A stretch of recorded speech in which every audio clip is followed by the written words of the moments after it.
क्योंकि भगवान क्या करते हैं, अपने भक्तों को प्रोटेक्ट करते हैं, बचाते हैं। अगर कोई कष्ट पहुंचाता भी है तो भगवान क्या करते हैं, उससे बदला लेते हैं।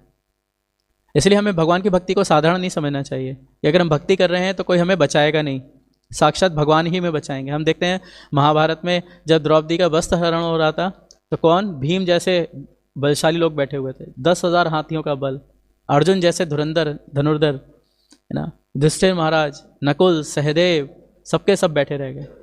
भीष्म पितामह जिनको इच्छा मृत्यु का वरदान प्राप्त है वो भी बैठे रह गए कोई कुछ नहीं कर सकता था। अगर भीष्म पितामह एक बार को मर्यादा के, स्त्री की मर्यादा के लिए अगर धनुष बाण उठा लेते तो कोई रोक नहीं सकता था उनको, ना कोई मार सकता था, लेकिन नहीं उठे।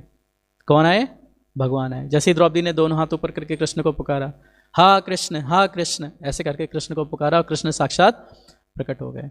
और प्रकट होकर के क्या किया, सभी के सामने देखते देखते वो दुशासन जो 10,000 हाथियों का बल लेकर के बैठा हुआ था वो एक स्त्री के वस्त्र को नहीं खींच पाया।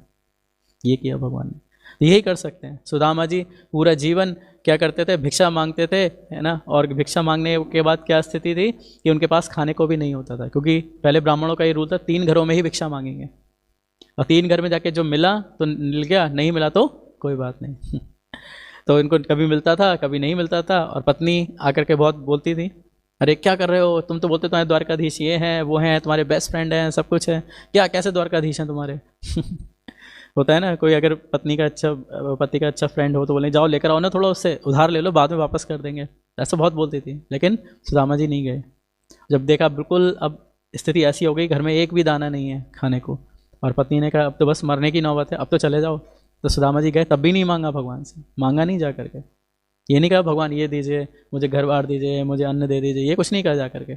बस गए, कृष्ण से मिले, कृष्ण से मिलने की जो विरह थी उसमें रोए, और रो करके चुपचाप जो थोड़ा बहुत लेकर के गए थे वो भी भगवान ने छीना, वो भी दिया नहीं, क्योंकि बोले देने लायक है ही नहीं और वो जब भगवान ने ले लिया तो क्या दिया, जब घर आकर के देखते हैं तो जहाँ झोपड़ी थी वहाँ पर सोने का महल खड़ा हुआ था जो पत्नी फटे कपड़ों में थी, जिनके ऐसा लगता था कि कोई पूरा पहाड़ पे से उतर के आते हैं ना, पूरे काले काले हो जाते हैं, ऐसा स्किन था। और जब वापस आके देखते इतना सुंदर सोने का मुकुट लगा के, राष्ट्रीय वस्त्र धारण के, पहले तो पहचाने ही नहीं मेरी पत्नी। बोले स्वामी आप, बोले आप मेरी पत्नी नहीं हो भैया, अभी तो मैं देखा फटे कपड़ों में थी, अभी एक महीने में कैसे बदल गया सबका सब, ऐसा कैसे हो सकता है।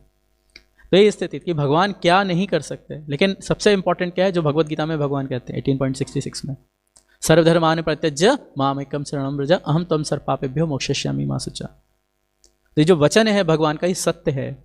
हमें ये नहीं सोचना चाहिए कि भगवान ने अगर कुछ बोला तो वो सत्य नहीं होगा, ये पत्थर की लकीर है।